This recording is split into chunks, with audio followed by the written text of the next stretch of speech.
Vi er nu ude ved Bella Centeret, hvor klimakonferencen rent faktisk finder sted.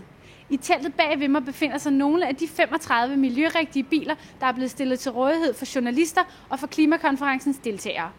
Denne service kaldes Driving the Future. Bilerne bruges som shuttle til udvalgte steder i Københavns centrum, men de bruges også som transport til såkaldte cleantech-destinationer. Det er danske virksomheder, der er udvalgt til at vise sidste nyt inden for miljøvenlige teknologier. Blandt disse er Dansk Design Center, hvor vi blandt andet har en Mitsubishi Aimio udstillet.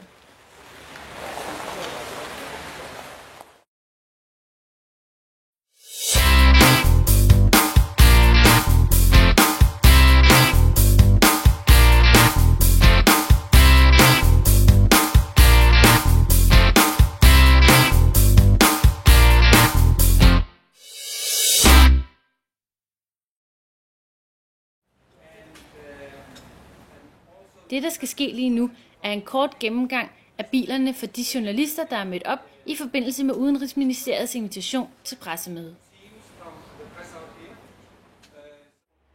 Her står jeg med Jesper Mogensen som en af de 2 Aimio-chauffører på bilerne herude i Bella Centeret. Hvad siger dine passagerer til at køre Aimio? De er generelt meget godt tilfreds og dybt imponeret af accelerationsevnen og at den er så lydløs i bykørsel. Er der mange, der benytter sig af jeres shuttle herude? Ja, det er der faktisk mange af de delegerede, der ligesom synes, det er en god service, at når de skal ind til byen til andre møder eller i andre forumer, at de så kan få en bil og ikke skal med de lidt langsommere transportmidler. Og så er det jo miljørigtigt at køre med elbilerne. Er der mange, der vil køres ind til Dansk Design Center herudefra? Ja, der er faktisk relativt mange, der viser interesse for Dansk Design Center, og så viser det sig jo, at når de så kommer med os ud at køre, så synes de, det er rigtig spændende at komme ind og se resten af udstillingen med elbilen blandt andet og Aimio'en, fordi nu har de ved at køre med den, så I kan se teknologien bag ved den. Og her til slut, Jesper, du har jo kørt on and off Aimio i det sidste halve år. Kan du måske lige give os din bedømmelse af, hvordan en Mitsubishi Aimio kører? Jamen, det er jo en fantastisk bil at køre i, at når det er eldrevet, og der ingen lyd er. Og så er det jo en fascinerende oplevelse at køre gennem byen og være stille som en ninja. Tak for den gang.